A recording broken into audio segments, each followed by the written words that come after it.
Dobrý den, naši milí posluchači. Moc ráda bych vás přivítala u dalšího dílu Designu z podcastu. Jehož hosty je tentokrát dvojice Filip Gladiš a Jakub Klimeš, spolužáci z gymnázia a z vysoké školy, kteří spolu založili studio Mango Shake. Moc vás tady vítám. A rovnou se vás zeptám z ostra, protože pro lidi zvenčí to může být trošku nesrozumitelné a nejasné, čemu se vlastně věnujete, co je ta specifikum, ten takže co vlastně Mango Shake umí a dělá? Jako každý rozhovor nebo každou tady takovou asi konverzaci začínáme tím, že to zužijeme fakt na audiovizuální tvorbu, jak pro reklamy, tak vlastně i jakýkoliv marketingový obsah. Takže ve zkratce si to člověk asi může představit jako audiovizuální tvorba v reklamě, dejme tomu. A musíte to vlastně často vysvětlovat, co děláte? Jako ono vlastně, i my jsme s tím začali to studio tady s tímhle nadhledem, že vlastně se chceme specializovat na vše, co nás baví. Takže vlastně jsme se nechtěli vybrat takový jako nějaký, že budeme dělat vizualizace, že budeme dělat produktový design, že budeme dělat tady tyhle věci. A tak nějak jsme se rozhodli, že to studio postavíme na tom, že se budeme věnovat tomu, co nás baví. A nějakým způsobem se to v horizontu nějakého delšího času nějak jako vykrystalizuje, co vlastně chceme dělat. A přišli jsme si na to, že nás stále baví dělat spoustu věcí. Se týče té audiovizuální tvorby, takže vlastně jsme začali na architektuře, vizualizace, animace a teďka pokračujeme do produktového designu, natáčíme reklamy a víceméně vždycky se snažíme najít projekt, který nás baví a furt se nemůžeme vzdát jednotlivých těch bodů, takže vlastně v tomhle pokračujeme. No. Jo, jako pro nás je důležitá i hlavně ta kreativa, takže vždycky se snažíme klientovi nabídnout ne zásadně to, co umíme, což nevím, jestli je dobrý říkat, ale spíš to, co se vždycky hodí tomu danému produktu, tomu danému brandu, i kdyby to bylo za cenu toho, že se musíme přizpůsobit nebo musíme se naučit něco nového.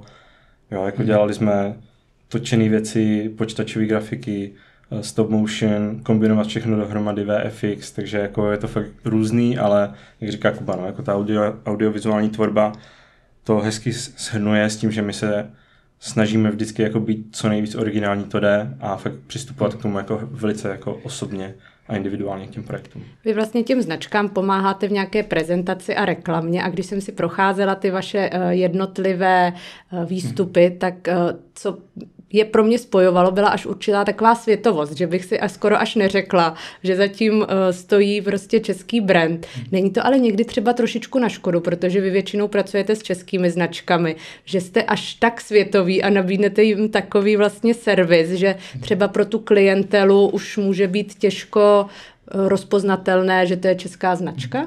Jako to je asi to, co nás na tom baví nejvíc, že my co se týče toho produktu, hodně spolupracujeme právě s českými firmami, ale baví nás právě to, co jste řekla, tak to nás naopak právě na tom baví, že my můžeme ukázat světu, co my v Česku, jak máme krásný design, co vlastně jsme schopni tady v Česku vytvořit, plus je ta naše nástavba, která říkáte, jestli působí světové, tak to jsme rádi, že takhle působí.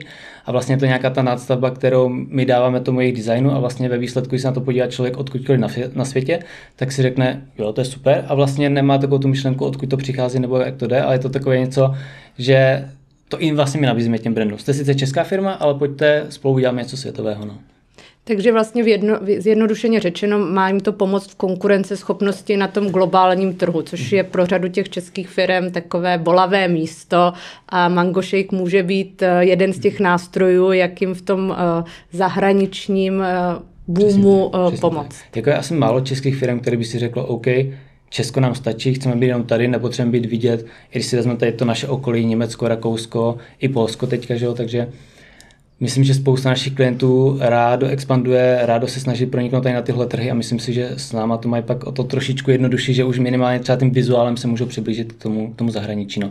Samozřejmě bereme to, že máme tady kvalitní designéry, máme kvalitní manufaktury, máme fakt kvalitní výrobky, tak pak by byla škoda to prostě neukázat v tom kvalitním světle. No.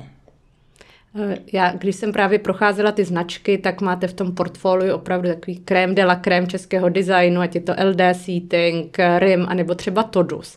A zrovna pro Todus vy jste dělali vizualizaci takové minimalistické vily, v rámci které se představil jejich venkovní nábytek. A chápu to tedy dobře, že ta vila vůbec neexistuje a vy jste ji celou vymysleli.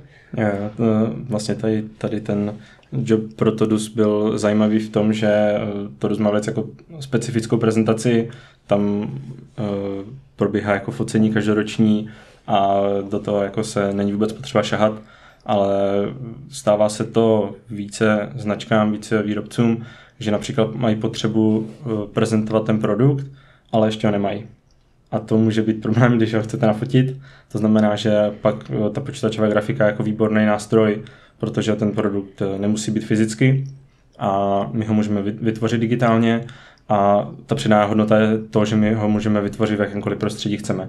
A ta hra s tím se designem, s tím vůbec jakoby, jak se to prezentuje, v jakém prostředí a tak dále, tak to je to, co tomu potom jako může přidávat daleko víc. Samozřejmě my se snažíme, aby ty naše výstupy byly co nejfotorealističtější. A jako někdy to třeba může ze zadání být, že nechceme fotorealistické, chceme, aby to mělo určitý jako typický jako nádech nějakého světa, nebo prostě může to být různé, může to být stylizované a do čehokoliv chceme. Někdo třeba opravdu chceme bílý pozadí, prostě fakt, aby to vypadalo jako ve studiu, takže to potom záleží, ale ta výhoda toho, že udělat si to, jak je potřeba, co se hodí tomu brandu, konkrétně tady Protodus, který má určitou jako klientelu, dá se říct, tak ta vize byla jasná, že tam prostě šlo o nějakou jako luxusní vilu, která je někde u nějakého, nebo u třeba ve středomořském nějakém jako podnebí, v takovém jako moodu a atmosféře, takže tam to bylo docela jasné a už bylo jako velice zábavné pro nás si s tím hrát a přicházet s tím, co jo a co ne. Samozřejmě v rámci té naší tvorby existují jako různé variace, takže my jsme těch vil navrhovali třeba 5, jo, ale vlastně to, co ten zákazník už pak vidí, jak je vlastně ten jeden výsledek, takže ono, jako ta práce na tu kreativu je minimálně třeba jako polovina, která vůbec jako nejde vidět. No. A když bychom to pro třeba i laika nějak jednodušili, znamená to, že vy inspirujete z různých třeba vil, které existují ve světě a vytvoříte pro klienta nějaký vlastně mix těch ideí a je to vlastně takový jakoby kompilát, nebo je to čistě vlastně vizualizace v té vaší jakoby vaše kreativita a nemá vůbec žádné podhoubí v reálných vilách. Ono jako záleží. My máme tu výhodu, že vlastně pocházíme z té architektury, máme vlastně studovanou architekturu, zároveň jsme oba dva pracovali ve světových architektonických studiích, takže to nadšení pro tu architekturu v sobě stále máme a je právě skvělé, když tady těm klientům můžeme nabídnout celou takovou jako škálu toho, že si nemusí najmout architekta, který jim dělá nějakou virtuální vilu, a pak si najmou nás, aby jsme jenom udělali vizualizaci nebo animaci, ale my vlastně těm klientům můžeme nabídnout to, že my vám navrhneme naši vilu, která je vlastně specifická pro ten váš daný produkt, protože ten produkt v tom krásně vyniká, je vlastně udělaný speciálně pro ten produkt. Samozřejmě ta vila jako nefunguje, že by tam člověk mohl bydlet, ale jako funguje přímo na ten produkt. A pak jsme z toho schopni udělat i fotorealistické, třeba právě tady v tomhle případě ty vizualizace. Takže pro toho klienta je to super, že nemusí řešit několik jako stupňů, ale stačí si objednat nás a my tady s tím základem, který máme z té architektury, s tímhle jsme schopni vlastně ty světy tvořit. To bylo stejné, když jsme děláme třeba pro BOMUS, tady různé jako světelné instalace nebo tady takhle. A taky třeba zadání máme nové světlo, my si to vezmeme, navrhneme interiéry, navrhneme třeba kavárny, uděláme tady tyhle věci a pak jim uděláme ty vizualizace a animace. Takže vlastně my fakt jako nabízíme takový jako komplexní balíček těm klientům, ať vlastně mají co nejméně práce s přemýšlením, komu to zadávat a co dělat, takže vždycky se fakt snažíme se nejvíc pomoct. No. A platí, že je to i ekonomičtější, že tedy nemusí prostě řešit produkci někde v Brazílii nebo v Portugalsku, ale všechno to prostě vznikne díky pár cestám do Brna. Jako minimálně je to jako konkurenceschopné. Samozřejmě, jaký má ten klient požadavky, jestli by chtěl nafotit svůj gauč, který musí být přepraven nějakým nákladákem, letadlem a nevím co všechno někam do Brazílie, tak to asi stojí nějaký peníze a samozřejmě pro nás ta služba taky stojí nějaké peníze, vlastně všechno to vytvořit od nuly, dejme tomu, nachystat, ale je to jiný v tom, že jako fotit to někde v Brazílii, dejme tomu, je, že asi musíte zaplatit někoho, kdo to vybere nebo najde nějakého jako lokačního, pak tam dopravit celý tým, dopravit tam ten produkt, takže jako typl bych si, že to bude mnohem dražší, než jako to udělal ve 3Dčku tady u nás v Brně. Vy vlastně fungujete už delší dobu, ale zároveň je ta vaše tvorba spjatá s umělou inteligencí, s AI, která v poslední době skoro by se dalo říct v posledních měsících mi přijde, prostě se dostává do telefonu opravdu každého občana, který nebyl nikdy prostě nějakým IT prostě políben. Vnímáte to trošičku jako stres nebo jakoby konkurenci, že se může stát, že to generování těch obrázků na základě úplně banální prosby už dneska zvládne opravdu každý a ty firmy třeba do budoucnosti, jakoby do pár let si ten servis budou schopni sami obstarat? Jako určitě, ono už ten trend jako několik let běží, že ty firmy si budují své interní týmy, aby si právě tady ty dílčí věci mohly dělat sami, to je jako k tomu hodně pomáhá, ale i pro nás to furt není jako, my tomu říkáme jako production ready, protože ono je to skvělé, my to používáme to víceméně dennodenně, ať je to skládání moodboardů pro klienta, nějaký storyboardování, nějaký brainstorming, hraní si s tím, jako člověk k sobě má jak kdyby kolegů neomezených možností, takže si s ním jako trošku tady v tomhle ohledu pomáhá, ale ještě nejsme v té fázi, kdy bychom to mohli jako produkčně použít tak, že klient má nějaké potřeby, my vlastně uděláme buď to animaci, vlastně ve videu je to ještě extrémně horší, protože ty modely na video ještě nejsou tak dobré, jak bychom potřebovali. Ale i v tom obrázku my se vždycky snažíme mít nějakou konzistenci, mít nějakou kvalitu a ano, s tím AIkem buď se to podaří, nebo se to nepodaří, neříkám, že to jako za pár měsíců zase nebude jako ještě lepší, ale jde o to, že my to fakt jako používáme, co se týče jako té produkce, no, nepoužívám to právě jako té produkce, ale co se týče toho právě brainstormu a tady tohodle.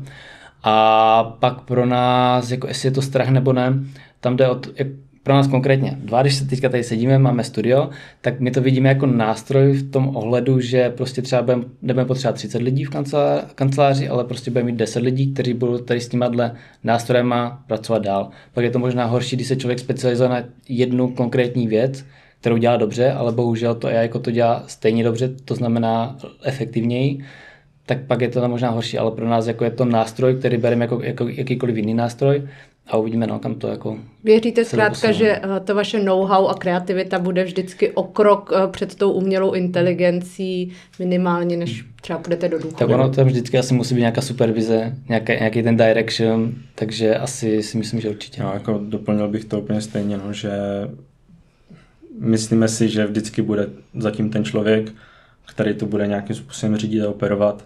A jak říká Kuba, jako ta efektivita se nejspíš jako zvedne. A už teď to jako vidíme a cítíme a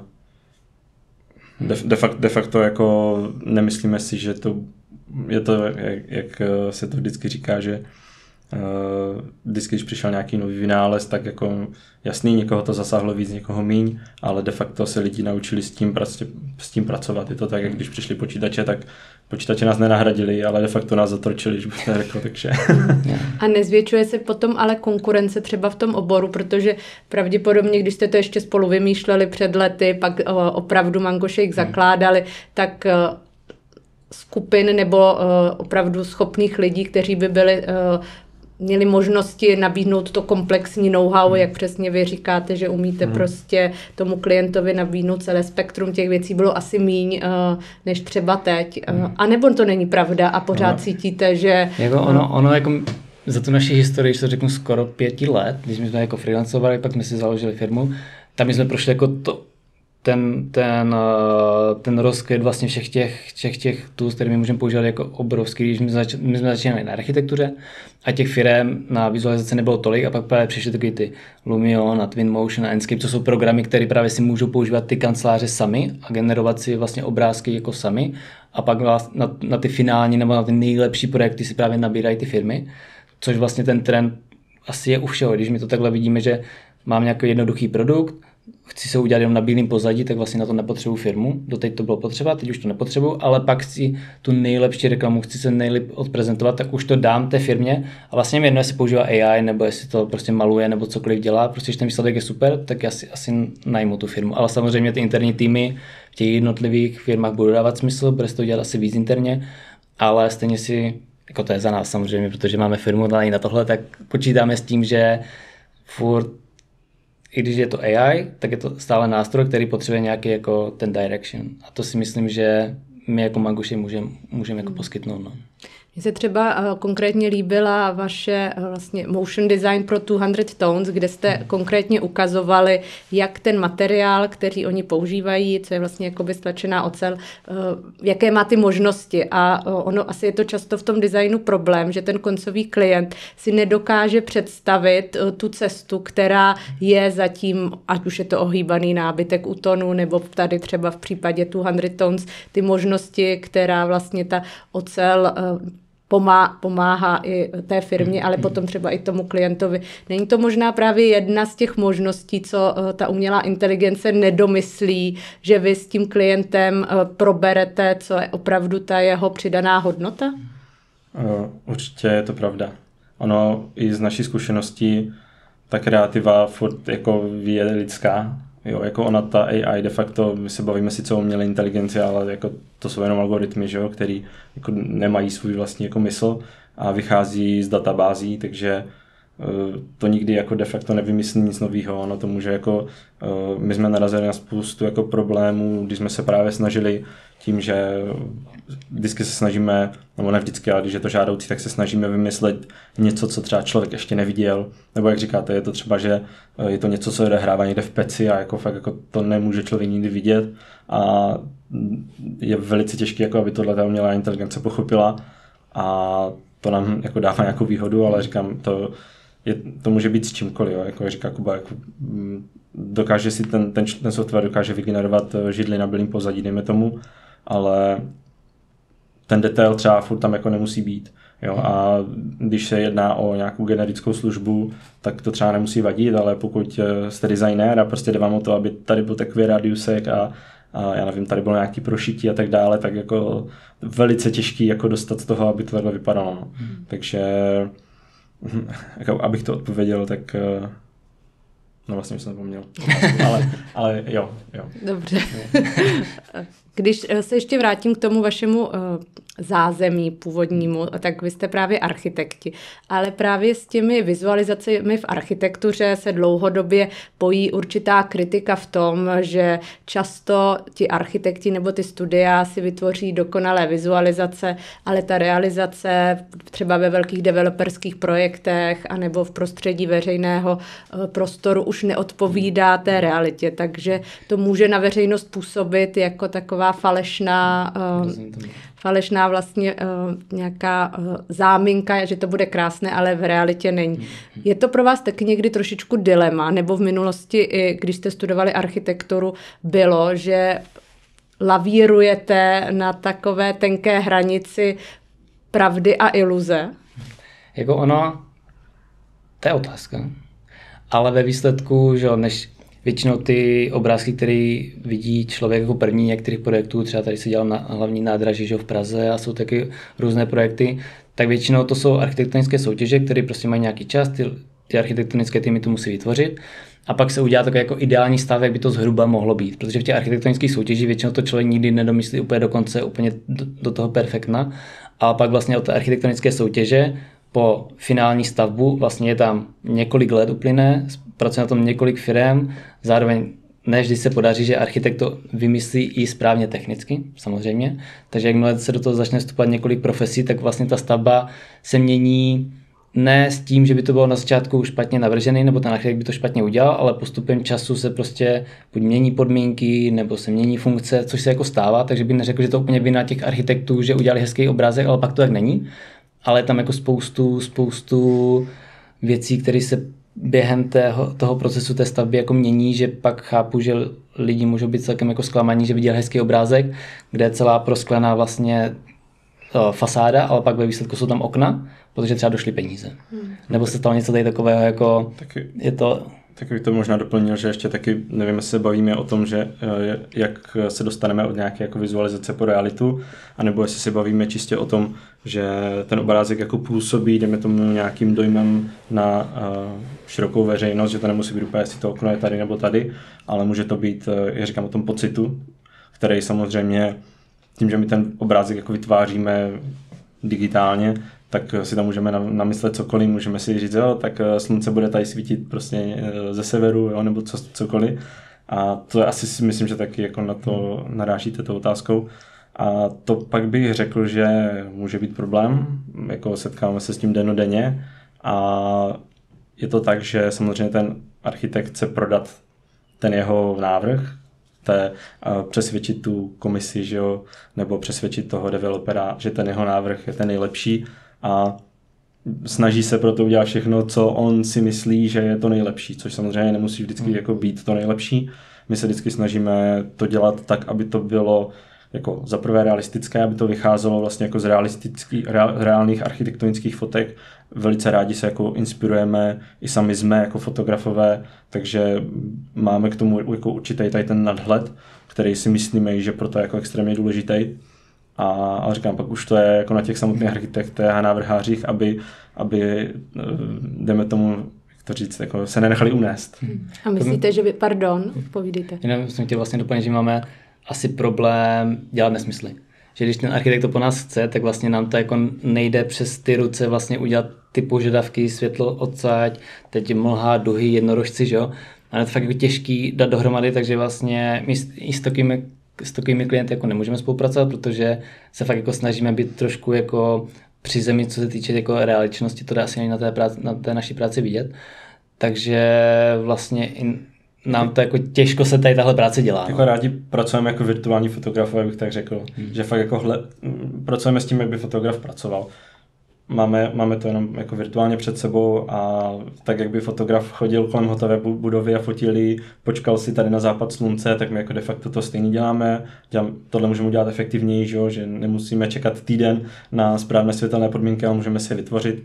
Ale jakoby to je ten princip, že se snažíme takhle nad tím přemýšlet, jako kdybychom tu budovu reálně vystála před náma a my ji fotili a hledali ty zajímavé uhly, hledali to, jak se tam to světlo bude lámat, kde bude házet stín, jak to funguje kompozičně, takže vlastně to se snažíme. A tady tohle nám hodně pomohlo, i co se týče té reklamy a toho produktového designu a všech těch jako animací, co teďka děláme.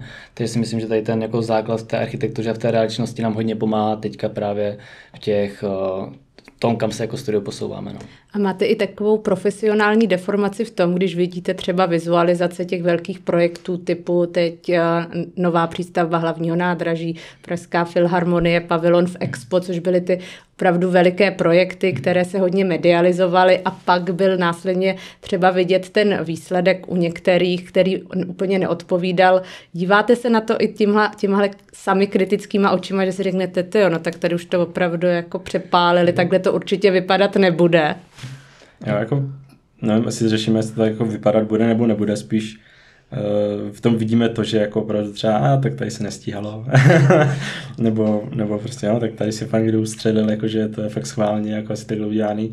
A jako říkám, no, je to na povážení vždycky jako toho samozřejmě autora, a což pro nás může být těžší, protože tak jak architekt je autor návrhu, tak my jsme vlastně jako autoři těch vizualizací jako slash fotografií, takže pro nás tak jako je třeba těžké a srdce rvoucí, když jako jsme nucení trošku jako dávat něco, co by tam úplně jako nemuselo být.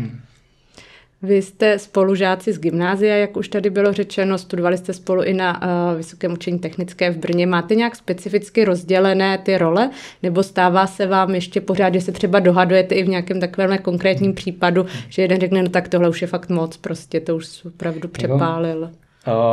Jestli to budou poslouchat kluci od nás ze studia, tak řeknou, že se určitě hádáme, my spíš jako diskutujeme. Konstruktivně diskutujeme nad těma věcmi. Abych asi řekl, že já jsem možná víc takový jako gangster, že ty věci tak nějak jako prostě udělám. Filip možná víc takový jako analytičtější, že fakt jako se vždycky jako zarazíme, že... Já bych řekl, že ta funkce je jako yin a yang. My jsme ve výsledku fakt jako hrozně podobní, ale zároveň jako fakt jako odlišní. A to si myslím, že tomu studiu jako asi přináší. Když jsme se na všechno dívali stejným stylem, tak se asi nikam neposuneme, protože vlastně my většinou hrajeme takovou tu roli toho klienta na konci, že vlastně s něčím přijdeme a děláme storyboardy, cokoliv nějaký scénáře, tak si řekneme, hej, tohle je fakt blbost. Ne, já si myslím, že to je dobrý. OK, tak mě přesvědč, že to bude dobrý. A vlastně hrajeme si tady tu hru jako ve studiu s klukama, se všema, takže si myslíme, že to je jako dobrý, když spolu ne vždycky se vším souhlasíme, ale vlastně ve výsledku nám jde o tu stejnou věc. Vlastně si chceme dostat do toho stejného bodu a je fakt jako dobrý jako se navzájem, jako, já řekl bych spíš podporovat, že prostě pojď to ještě pušneme, to ještě bude zajímavější, když tam dáme tohle, OK, tak já to zkusím, že to je jako, asi taková jako synergie, no, než jako... Je to ještě dobrý, že vlastně každý to vidíme jinak, častokrát jako úplně jako diametrálně jinak, a protože jako ze zkušeností víme, že ten výsledek je pak jako hyperoriginální, že se jako dám nějaký fusion těch dvou úplně odlišných cest a vznikne nám něco, co jako nikoho jako by nikdy nenapadlo. Jako u nás zase ta výhoda, že se fakt známe od 11 let, což je poměrně dlouho, to už bude nějaký 20 let, takže vlastně je těžký samozřejmě založit studio s někým, s kterým jsem se potkal třeba na vysoké škole nebo někde v práci a máme ty odlišné názory, takže vlastně těžký to vůbec založit. A my vlastně už od 12 natáčíme reklamy a snažíme se dělat tady tyhle věci, takže jak kdyby se v tom asi jako umíme už tomu nějak jako plavat. No. Odmítáte i klienty s tím, že třeba přijdou s produktem, který opravdu nemá ty světové parametry, ale chce, aby měl a vy byste byl pro něj ten nástroj, jak je udělat, ale ten produkt by zkrátka byl ze své podstaty špatný, případně právě... Jako, nemyslím si, že se nám to stalo zatím. Tohle otázku řešíme, kam bychom šli nebo co bychom dělali, ale naštěstí jsme to ještě nemuseli řešit. Jako samozřejmě jsou produkty, jsou firmy, s kterými třeba nemusíme souhlasit, ale ještě jsme to nemuseli naštěstí řešit, takže jako vám asi na to nemůžu dát odpověď. Samozřejmě ano, nechceme dělat věci, které se nám nelíbí, takže bychom asi jako s těma firmama třeba když bychom s nima i třeba ten produkt, když se beru o tom samotném produktu, je jako jedna věc, druhá věc je, jaký má mindset ta firma, nebo kam chce směřovat, nebo vlastně jak se prezentuje, to je věc druhá, no. Takže jako nemůže jestli se to dá říct produkt, firma, cokoliv, ale naštěstí jsme to nemuseli řešit, takže jako si nás asi vybírají firmy, které jsou podobně jako smýšlející, takže to asi nemusíme, asi možná to ani nebudeme muset řešit. Takže. Jo, a i jako my jsme velice otevření, bych řekl, jako čemukoliv a vždycky se snažíme najít tu cestu a najít jako různé řešení, jak říkám, originální řešení, takže pokud se nám něco nelíbí, tak většinou jako ta první myšlenka je, jak to udělat líp. Spíš jsem si představila třeba nějakou firmu fungující od 90. let, která ještě neprošla nějakým redesignem, změnou toho myšlení, může být třeba ekonomicky úspěšná, ale zkrátka představuje v tom prostředí designu někoho zpátečnického z pohledu té estetiky. Jo, tahle firma mi asi nepřišla. Ale jak to máte, tak asi se tam třeba změnilo vedení a ta chce tu firmu někam posunout, tak to je jako skvělé pro nás, protože my si řekneme, OK, tak nějakou dobu jste tady 20 let dělali tohle, teďka jste si přišli na to, že potřebujete trošku nějaký redesign a to je pro nás, to si myslím, jako, že v tom se jako rádi nacházíme, že to nás jako dost baví. No, to je pak pro nás jako hezký kreativní zadání. Šlo spíš o tu třeba ošklivou věc, která by se díky vám stala najednou mnohem jako, hezčí, ale pořád by byla ošklivá, kdyby si pro ní někdo přišel. To by že by právě byl jako triumf. To je pravda, vlastně udělá z něčeho jako, že věc, která se fakt prodává. Ale jako, pak ten zákazník by asi teda koukal.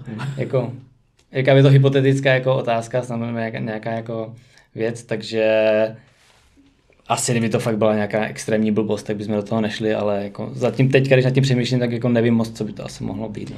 Máte tedy v tuhle chvíli i nějakého svého vysněného klienta, ať už v Čechách nebo v zahraničí, kde cítíte, že je ten velký potenciál právě třeba zaujmout i ve světě a spolupráce právě s vámi by mu ještě víc pomohla? Já si myslím, že třeba jako Nike, Adidas, tady tyhle firmy určitě, ale ne, jako my se spíš díváme na odvětví, co třeba by nás fakt jako bavilo hodně je automotiv, tady tyhle věci, nebo nějaký prostě lifestyleový brandy, nebo i vlastně to, s čím, jak my žijeme, že takový ty jezdíme na kole, na skateu, na snowboardu, všechno takový ten lifestyle kolem sebe máme, tak třeba to by nás hodně bavilo, máme rádi hezký auta, líbí se nám tady tyhle věci, takže jako těch odvětví ještě spoustu samozřejmě. Jako... A možná někdo konkrétní třeba právě z Brna, kdo víte, že má velký potenciál, ale z řady různých důvodů ještě se neprosadil tak moc, aby v tom zahraničí buď prodával, anebo byl jako známý.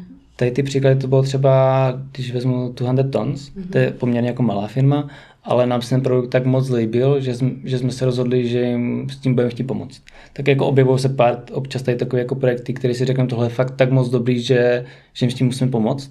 A vidíme v tom nějakou třeba vizi do budoucna nebo tady takhle, tak to asi mě napadá tady to 200. Nebo třeba když jsme začínali s Rimem, tak právě oni přecházeli z nějaké takové té nevím, jako obroze nebo něčeho takového, když to řeknu, tak taky vlastně teďka, když se podíváte k ním na web, tak všechny obrázky, animace, katalog jsme jim dělali, takže všechny obrázky jsou od nás, takže ty firmy si jako občas jako vybereme, zároveň ty klienti chodí za námi, ale když vidíme něco fakt hezkého, co si myslíme, že máme potenciál i do budoucnosti, tak třeba i ty klienty oslovíme tady takhle. No. A koho jste teď oslovili v poslední době třeba? Teď je akorát fakt napadá tu 100 a třeba teďka... Nebo na čem aktuálně pracujete? Teďka děláme hodně projektů právě s RIMem, doděláváme minulý rok jsme se spustili do projektu s Furiozou, právě která dělá šperky, tak teďka měli, nechci říkat, že díky nám to samozřejmě ne, oni měli jako kvalitní marketing hned od začátku, tak tam se povedlo to hezky nastartovat prodeje a už teďka plánují nové kolekce, vlastně já nevím, jestli můžu říkat co všechno, tak to říkat nebudu. Každopádně pracujeme na nových produktech, které teďka budou vycházet na podzim, tak to je taky něco, co nás jako baví. A jo, jako je toho spousta, vlastně nevím, jestli můžu o všem říkat, ale jako je to různorodý a to je to hlavní. No. Jo, jako my děláme spoustu projektů, který se ani třeba ven nedostanou a je to jako samozřejmě pro nás to je škoda a jsou to jako projekty třeba ve světě pro zahraniční klienty a i třeba pro zahraniční jako architekty a je to pro takový jako typ klientely, který je jako dost možný, že nikdo nikdy neuvidí a my na tom trávíme třeba jako polovinu našeho času, no, takže ono je to škoda, že pak třeba nejde jako další dobu nic vidět, žádný jako předod nebo něco nového, na čem jsme pracovali, ale snažíme se samozřejmě, aby co nejvíc toho šlo ven a aby co nejvíc bylo těch jako nových věcí pravidelně. A znamená to tedy, že se vám daří působit i v zahraničí, že se ozývají třeba klienti a třeba i soukromí z zahraničí a pracujete pro ně? Jo. Jako to vlastně byla ta vize od začátku, že my jsme začínali tady na těch českých firmách, že pojďme ukázat ve světě, jak to hezky umíme, ale vlastně pronikat tady na ty, i pro nás pronikat na ty zahraniční, které jako v té architektuře primárně děláme třeba architekturu, teďka už to tolik ne, ty vizualizace a animace, ale primárně architektura je do zahraničí plus ty produkty to stejné a ty reklamy většinou i z logistického hlediska je jako jednodušší to, že natáčí tady v Česku nebo pro české firmy. Takže to je takový jako mix, ale jako snažíme se vlastně být takový jako univerzální jak na trhy, tak zároveň i co týče jako lokalizace. No. Poslední otázka, nemůžu se nezeptat, proč Mango Shake. Předpokládám, že se vás ptá každý, ale... No, můžeš začít, jestli chceš. Já začnu, no, to je velice jednoduchý příběh. Teď se nás na to ptal jeden profesor ze Singapuru, že proč ten Mango Shake, jako to? A Kuba říká, no měl jste někdy Mango Shake? A vlastně, no, jako to je jednoduché, jakmile člověk zjistí, co je Mango Shake a ochutná ten pravý Mango Shake, neříkám, že se tady člověk dá jako mango tady někde v Praze tohle, ale fakt jako ten kvalitní Mango Shake správně udělaný, tak vlastně zjistí, že nepotřebuje nic jiného.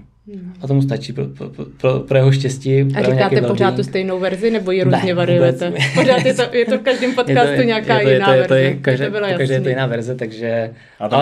A myšlenka je stejná, ale cítíme to stejně. My jsme nechtěli jsme mít jako úplně seriózní název, nechtěli jsme mít tak jako korporátní feel nebo tady tohle, takže i ten název nás baví s tím, že když se člověk podívá na náš web i na ty naše práce, tak jsou fakt jako takový jako ucelený, hezký, minimalistický a do toho právě ten název, který je tam napsaný. Je to takový ten kontrast a to je vlastně to, co nás baví. Jako. Chtěli jsme si takhle s tím hrát a vlastně se dá na to nabalovat spousta věcí, protože si člověk může vymyslet nějaký jiný příběh, můžeme si založit Mango Shake bar, což plánujeme, což by bylo super a člověk jako s tím takhle může hrát. No, takže. A pamatujete si tedy, kdy jste měli svůj první Mango Shake? Bylo to vlastně to už taky pár let zpátky. Máme i fotku, která pak bude zanesena na našich těch asi biografiích, doufám, kde jsme si vlastně dali první Mango Shake, řekli jsme si OK, tak naše firma je Mango Shake. Takže vlastně bylo to možná na Maltě, nebo někde na nějakým výletě. Je to zdokumentované, takže... Tak jo, tak vám moc děkuji, že jste přišli do našeho podcastu a držíme palce do budoucna. Děkujeme. Taky děkujeme. Naschle.